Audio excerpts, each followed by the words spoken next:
નમસ્કાર વિદ્યાર્થી મિત્રો, આપ સૌનું હાર્દિક સ્વાગત છે.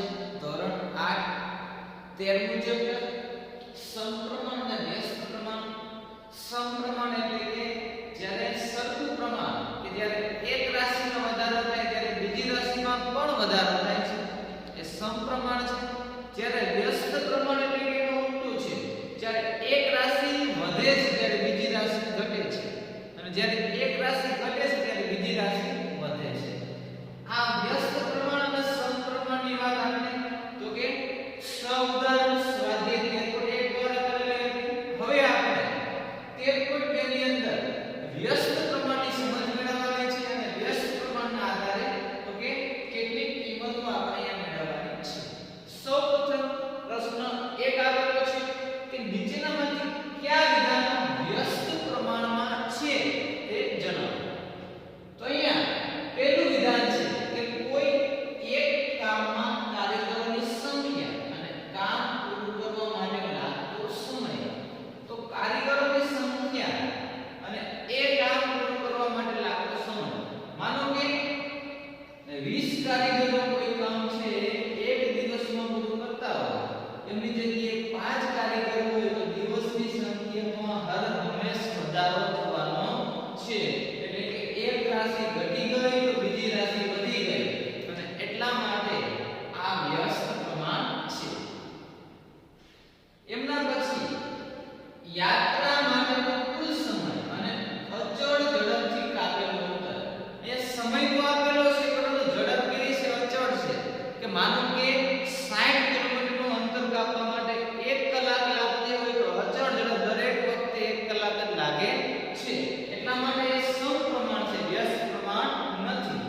એમના પછી ત્રીજું વિધાન કે એક એકરનું ક્ષેત્રફળ અને તેમાંથી લીધેલા પાકનો જથ્થો.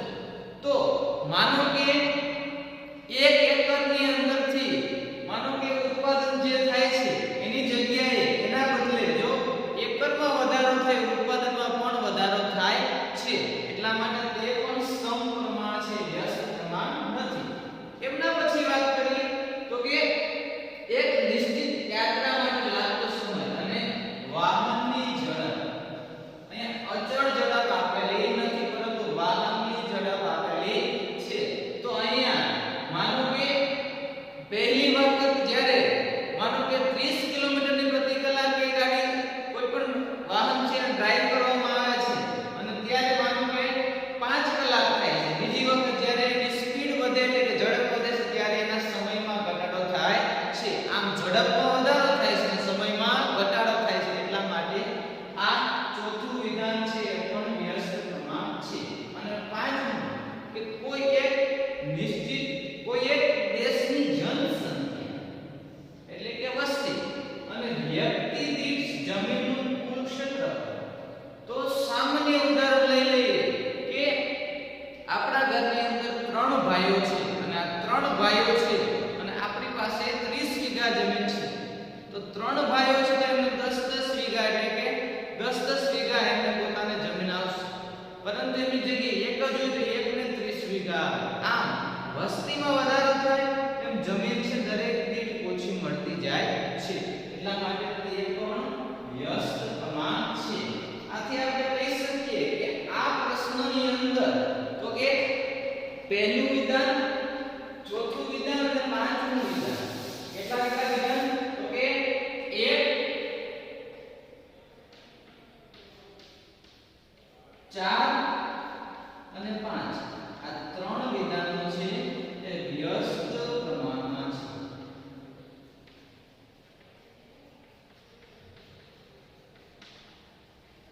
ત્યારબાદ તો કે પ્રશ્ન 2 કે એક ટેલિવિઝન ગેમ શો અને એની અંદર પુરસ્કાર. તો ગેમ શો ની વાત કરવામાં આવે છે કે ટેલિવિઝનની અંદર કોઈ પણ ગેમ રમાડવામાં, માનો કે કોણ બનેગા કરોડપતિ. માનો કે હમણાં જ વર્તમાન સમયની અંદર તો કે ગુજરાતની અંદર તો કે એમની તન્વી પબ્લિકેશન ગ્રુપ દ્વારા તો કે સવાલોના 1.25 કરોડ છે, એક શો છે એ આવી રહ્યો છે. તો એની અંદર પણ એની રકમ છે તો કે કેટલી છે તો કે 1.25 કરોડ.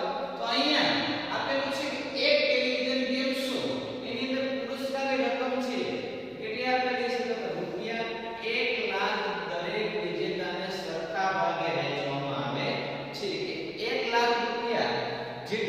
વિજેતા હોય એટલે સરખે ભાગે વેચવામાં આવે, 10 વિજેતા હોય તો એમને વેચવામાં આવે સરખા ભાગે, 5 હોય, 4 હોય, 3 હોય કે 2 હોય કે 1 હોય.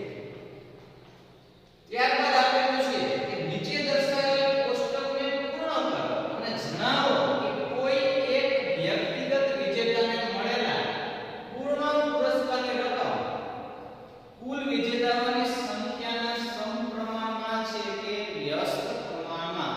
તો હર હંમેશને માટે જ્યારે રકમ નિશ્ચિત છે અને વિજેતા વધે છે ત્યારે અહીંયા તો કે રકમના ભાગ પડતા જાય છે.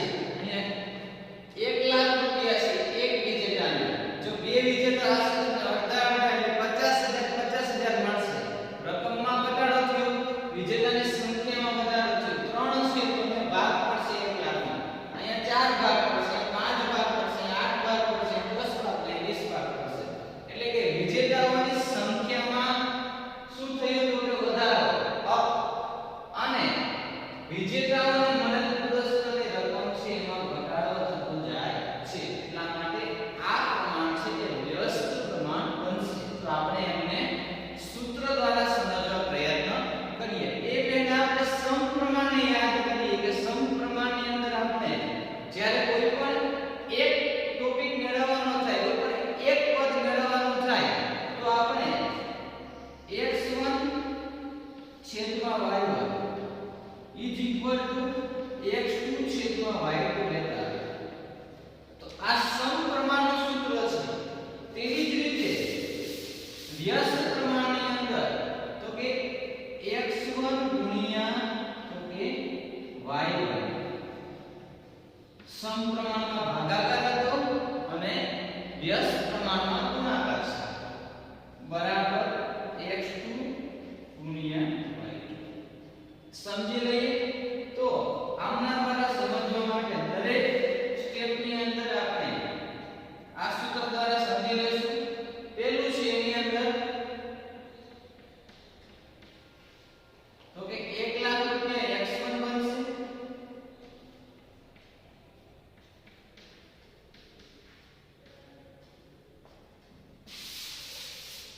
દરેક દાખલાની અંદર x1 બરાબર તો કે વિજેતાની સંખ્યા એટલે કે 1 આવશે અને y1 એટલે કે વિજેતાને મળેલ પુરસ્કાર તો એ 1 લાખ આવશે. હવે આપણે દરેક વખતે x2 અને y2 એ પ્રમાણે લઈ અને દરેકની કિંમત મેળવીશું. સૌપ્રથમ બે વિજેતા છે, કેટલા વિજેતા છે એમને મળતી રકમ મેળવીએ.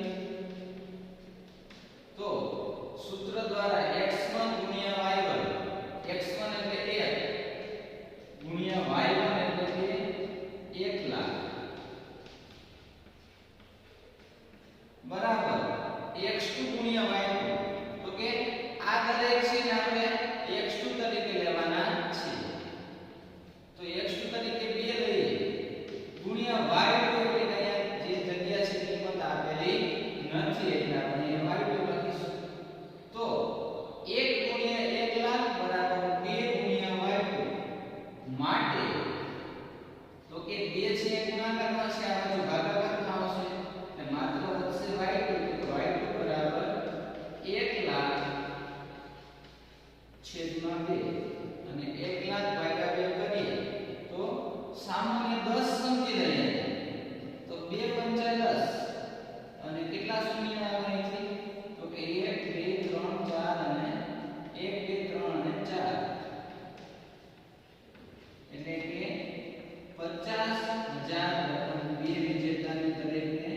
જો બે વિજેતા હોય તો બંનેને કેટલી મળે તો કે 50,000. હવે એમના પછી આપેલું છે કે જો 3 વિજેતા હોય x1 અને y1 સરખા હશે અને આ સૂત્રને આપણે અહીંયા સમજવા માટે પ્રયત્ન કરીએ.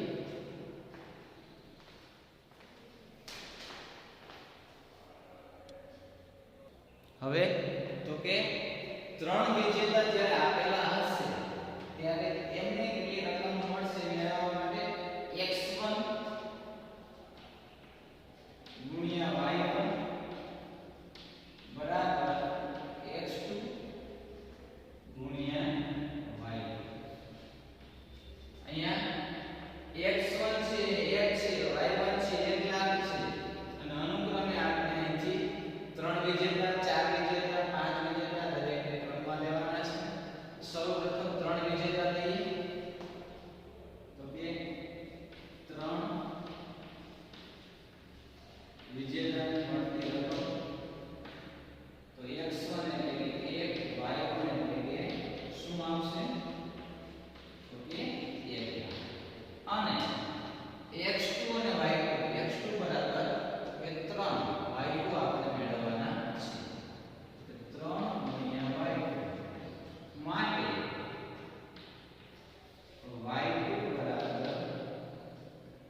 એટલે અહીંયા ફરીથી 10 એટલે 3 તેરી 9 1000 ભાગ્યા 3 કરી ઓકે એની જગ્યાએ આપણે 1 લાખ લખી શકીએ 1 2 3 4 5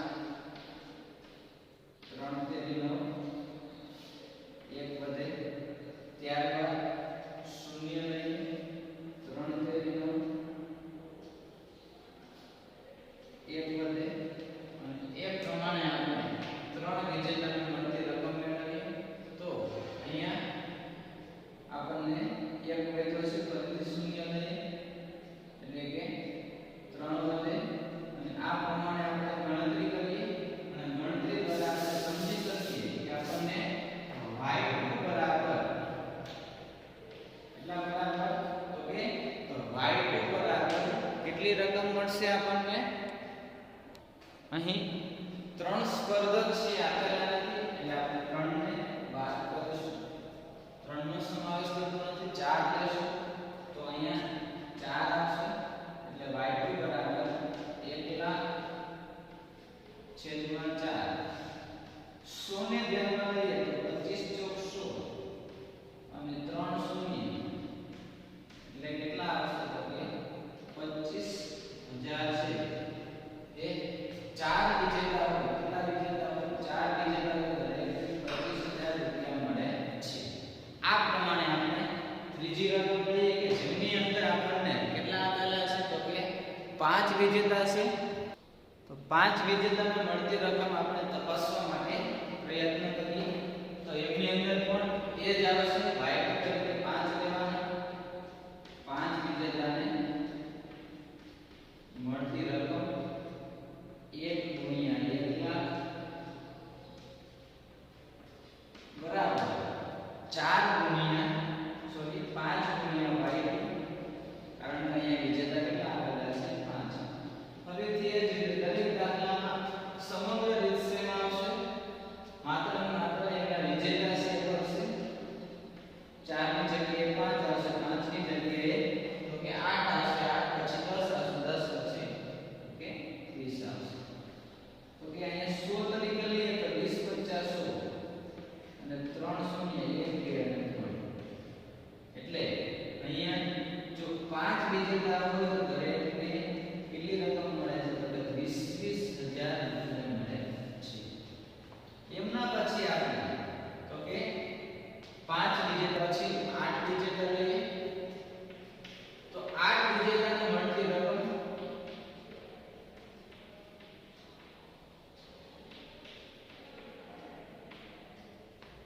1 ગુણ્યા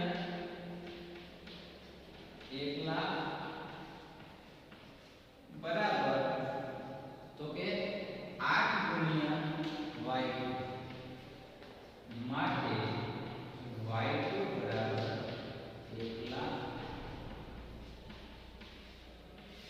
ભાગ્યા 8 તો આપણે 1 લાખ ભાગ્યા 8 કરવા છે તો ભાગાકાર કરીએ 8 * 8 2 વધ્યા એટલે અહીંયા થશે 20 તો કે 8 * 16 4 વધ્યા એટલે અહીંયા થશે તો કે 0 એટલે કે 8 × 40 અને 2 શૂન્ય વધ્યા એટલે આવશે અહીંયા તો કે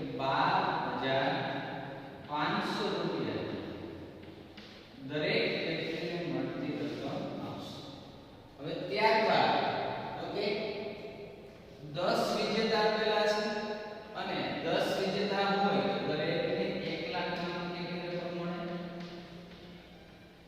તો 10 વિજેતા બરાબર x1 1 y1 1 લાખ બરાબર તો કે x2 ગુણ્યા y2 x2 તરીકે અહીંયા 8 ની 10 આવશે અને આપણે y2 મેળવવાના છે તો અહીંયા પણ એ રીતે y2 બરાબર તો કે 1 લાખ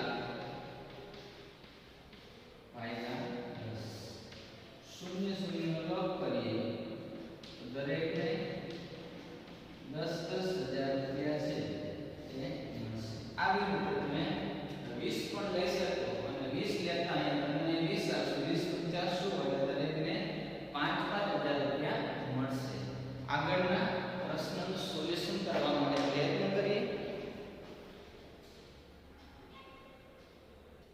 ખૂબ જ સુંદર મજાનો પ્રશ્ન અહીંયા આપણે તો કે ગણિતની અંદર અંક ગણિત પણ ભણીએ છીએ અને એની સાથે તો ભૂમિતિ તારણના અંશમાં લેવાનો છે 60 અંશ, 90 અંશ, તો ખૂણાનું માપ, ત્રિકોણનું માપ, ત્રિકોણાત્મકનું માપ એ પણ આપણને ઉપયોગી થશે. તો પ્રશ્ન કરવામાં આવ્યો છે કે રહેમાન એક પૈડામાં આરા એટલે કે સ્પોક્સ લગાવે. શું લગાવે છે? આરા એટલે કે એક પૈડાની અંદર રહેમાન તો કે સ્પોક્સ લગાવે.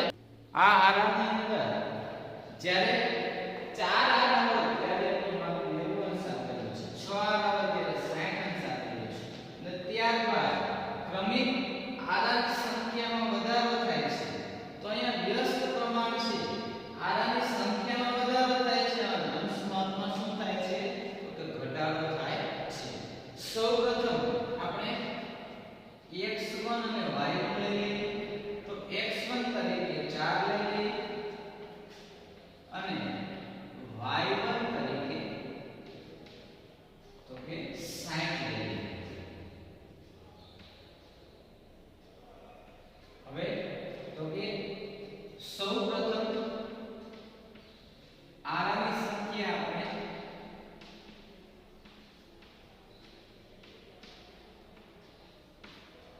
8 લેશું.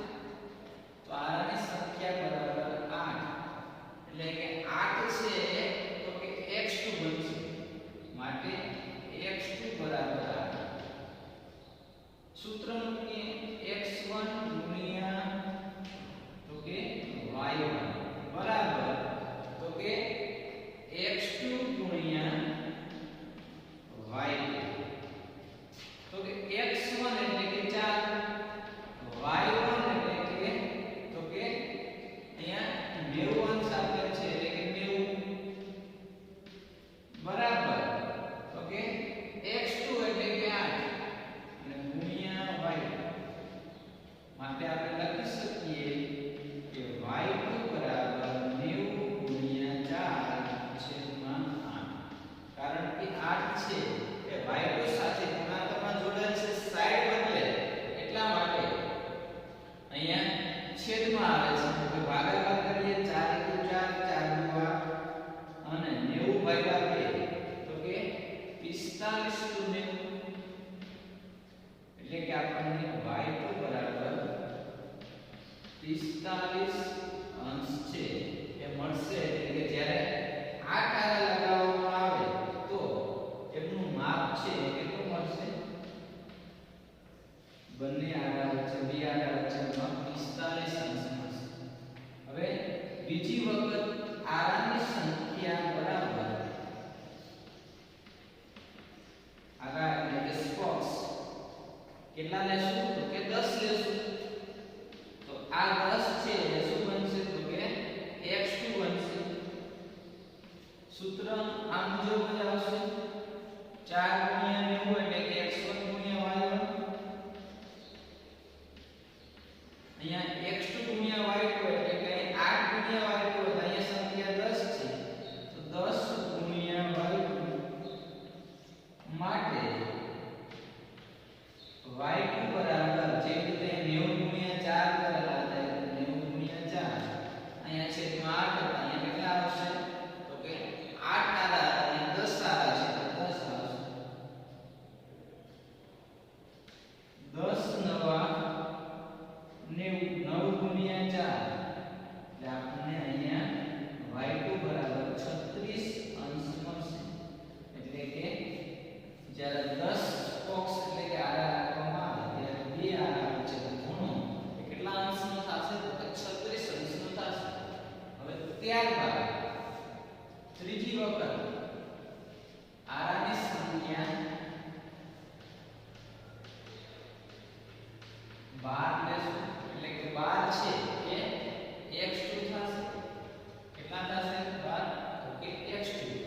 તો અહીંયા પણ એ જ રીતે 4 ગુણ્યા 90 બરાબર તો કે x2 12 એટલે કે 12 ગુણ્યા y2 માટે y2